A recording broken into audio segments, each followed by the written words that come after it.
1969, 3:47 p.m. 200 children were screaming. Not the fun kind of screaming, the terrified kind. Santa Claus had just collapsed, right there in front of everyone. 1 second he was ho-ho-hoing, the next he was on the ground clutching his chest, gasping for air. Paramedics rushed in, mothers pulled their kids back, fathers stood frozen. The mall manager was on the phone, panicking.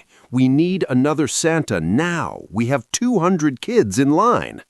And then someone, in a leather jacket and sunglasses, walked up to the manager. Calmly, slowly. "Give me the suit." The manager looked at him. "Sir, I don't think you understand." "I understand. Give me the suit." What happened in the next 4 hours became the most legendary Christmas story Hollywood never told, because that man in the leather jacket, that was Dean Martin. And for 4 hours, the coolest man in America became Santa Claus, and nobody knew. Dean Martin steps in. Let's back up, because to understand why Dean Martin, Hollywood royalty, Rat Pack legend, the man who didn't rehearse, didn't apologize, and didn't do anything he didn't want to do, would spend 4 hours in a sweaty Santa suit at a shopping mall, you need to understand what December 23rd, 1969 meant to him. Nothing. It was supposed to mean absolutely nothing. Dean wasn't scheduled to perform, wasn't filming, wasn't recording. He was just shopping, buying a watch for his daughter, Deanna. Something simple, in and out. Beverly Center Mall was packed. Christmas chaos, families everywhere, kids screaming, music playing Jingle Bells on repeat. Dean hated crowds, but he'd promised Deanna he'd pick something out himself this year. Not your assistant, Dad, you. So there he was, leather jacket, sunglasses indoors, cigarette somehow still lit even though mall security kept telling people not to smoke. Dean Martin didn't follow mall rules. He was walking past the Santa display, big red throne, fake snow, candy canes everywhere, when he heard it. A thud. Not loud, but wrong. Dean stopped, turned. Santa Claus was on the ground. Not sitting, not kneeling for a photo. Down, flat, one hand on his chest, face gray. The elf assistant, a teenage girl in a green costume, was screaming, "Someone help! He's not breathing!"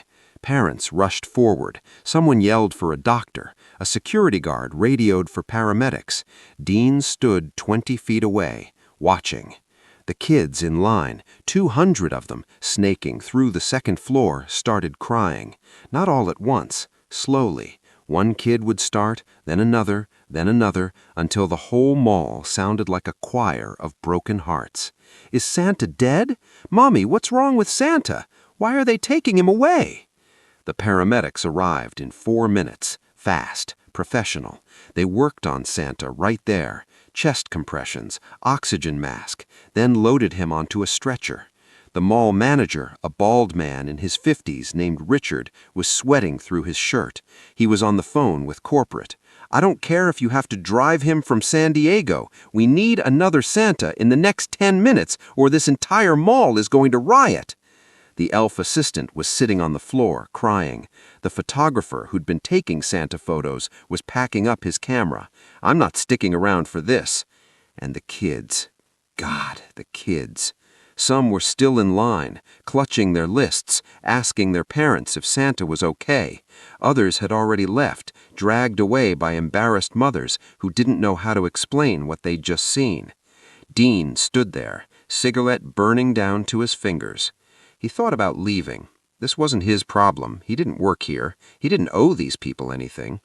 But then he saw a little girl, maybe 6 years old, sitting on the floor near the empty Santa throne. She wasn't crying. She was just staring, holding a piece of paper, her Christmas list. Dean walked over to the manager. "Give me the suit." The manager looked up. "What?" "The Santa suit. Give it to me." Richard blinked. Sir, I appreciate the offer, but we need a professional, someone from the agency, someone who's... Someone who's here, Dean said. You got someone here? Richard opened his mouth, closed it. That's what I thought. Dean dropped his cigarette, crushed it under his shoe. Where's the suit? Richard stared at this man in sunglasses and a leather jacket who smelled like scotch and cigarettes and somehow radiated more authority than anyone Richard had ever met. Who are you? Dean smiled. I'm Santa Claus. Where's the suit? Richard made a decision. Back room. Follow me. The suit was a disaster. Sweat-stained, smelled like peppermint schnapps and regret. The previous Santa, Harold, a 62-year-old retired teacher who'd been playing mall Santa for 15 years, was a bigger man than Dean. The suit hung loose. Dean looked at himself in the mirror.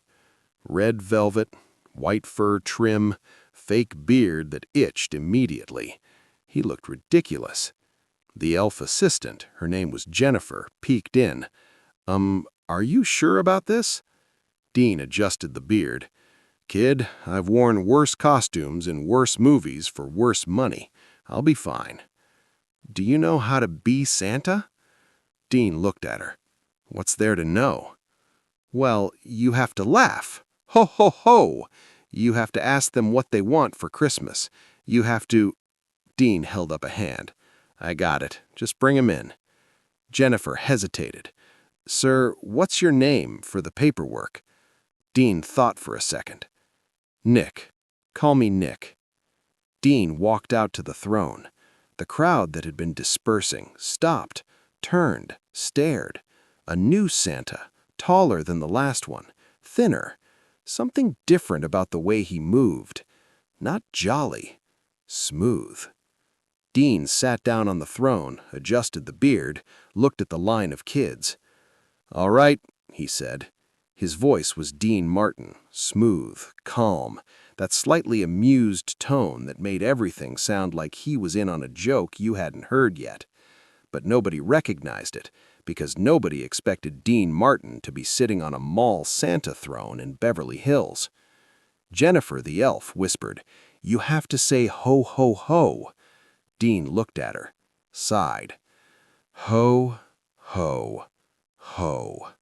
Flat, deadpan, like he was reading a grocery list. A few parents laughed. The kids didn't care. The first child, a little boy, maybe 4, climbed onto Dean's lap. Hi, Santa. Hey, kid, what do you want for Christmas? The boy thought about it. A fire truck, a real one. Dean nodded seriously. A real one? That's ambitious. You know how much those cost? The kid shook his head. A lot, but I'll see what I can do. You been good this year? Yeah. Your mom agree with that? The mom laughed. Mostly. Dean looked at the kid. Mostly's good enough. Nobody's perfect. The kid smiled. Dean lifted him off his lap. Next. 4 hours as Santa. And that's how it went. For 4 hours. Kid after kid. Dean didn't do the voice. He didn't do the ho, ho, ho after that first attempt. He just talked to them like they were people, not props. When a little girl asked for a puppy, Dean said, Have you told your parents? Because Santa doesn't bring living things without parental approval. That's in the contract. The parents laughed. The girl nodded seriously. When a boy asked for his dad to come home from Vietnam, Dean went quiet. He looked at the kid for a long moment. What's your dad's name? Lieutenant James Parker. Dean nodded. I'll put in a word, but you keep being brave, okay? Your dad's proud of you. The kid's mom was crying. Dean didn't acknowledge it, just moved on. 3 hours in, a 7-year-old named Tommy Henderson sat on Dean's lap. Smart kid, observant. He stared at Dean's face, really stared. You don't sound like Santa. What's Santa supposed to sound like? Jolly. You sound cool. Dean smiled. Santa can't be cool? Tommy thought about it. I guess, but you smell like my uncle. He smokes. Santa smokes a pipe sometimes. Not a pipe, cigarettes. Dean leaned back. This kid was sharp. Okay, you got me. I had a cigarette before work. Don't tell the elves. They're very strict. Tommy laughed. Then he squinted. Are you famous? Dean went very still. Why would you think that? Because you look like someone. I don't know who, but someone. Dean adjusted his beard slightly. Kid, I'm Santa Claus. I'm the most famous guy there is. Tommy stared at him for another 5 seconds, then shrugged. Okay, I want a bike. What kind? A red one, with a bell. Done. Next. The Kid Who Almost Knew. At 7:52 p.m., the last child in line sat on Dean's lap. A little girl, 6 years old. The same one Dean had seen sitting on the floor 4 hours ago, holding her list. She climbed up. Didn't say anything at first. Dean waited. You okay, kid? She nodded. What's your name? Sarah. Nice to meet you, Sarah. What do you want for Christmas? She handed him the list. Dean unfolded it. It wasn't a list of toys. It was one sentence written in crayon. I want the other Santa to be okay. Dean read it twice. He looked at Sarah. You don't want toys? She shook her head.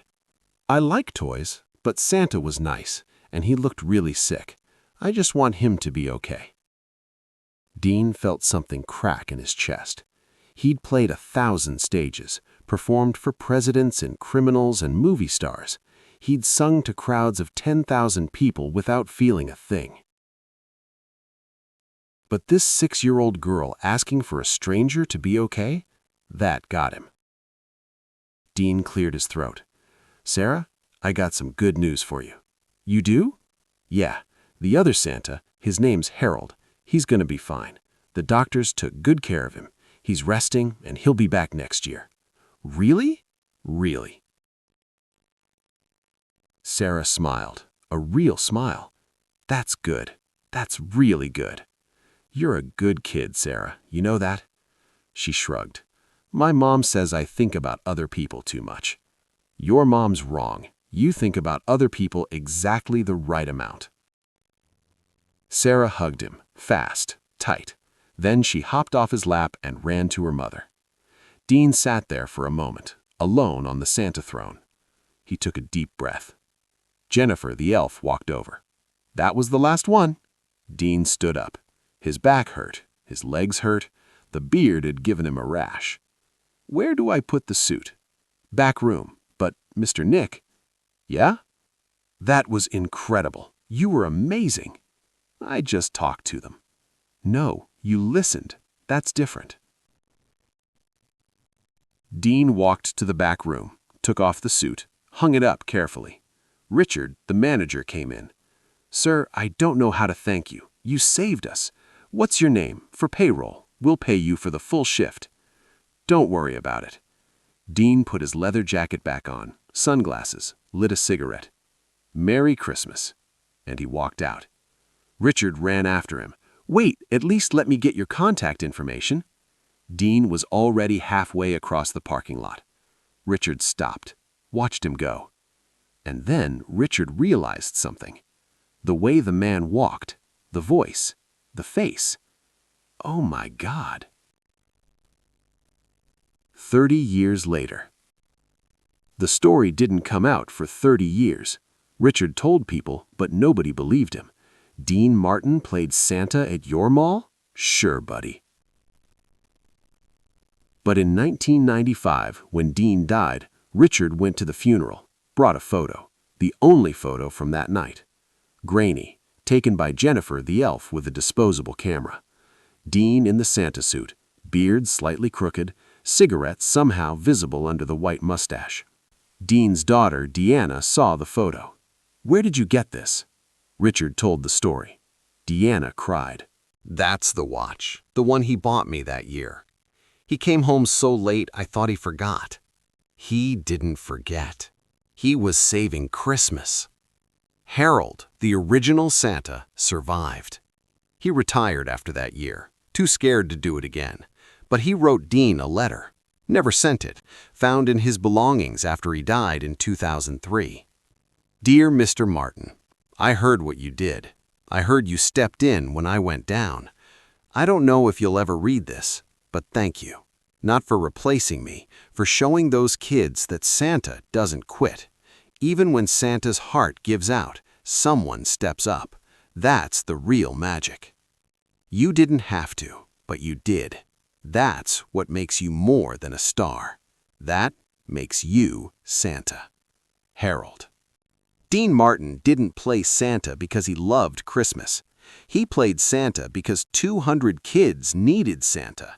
And Dean Martin, the man who didn't rehearse, didn't apologize, didn't do anything he didn't want to do, had one rule that mattered more than being cool. When people need you, you show up. No cameras, no credit, no applause. You just show up. That's not fame, that's character.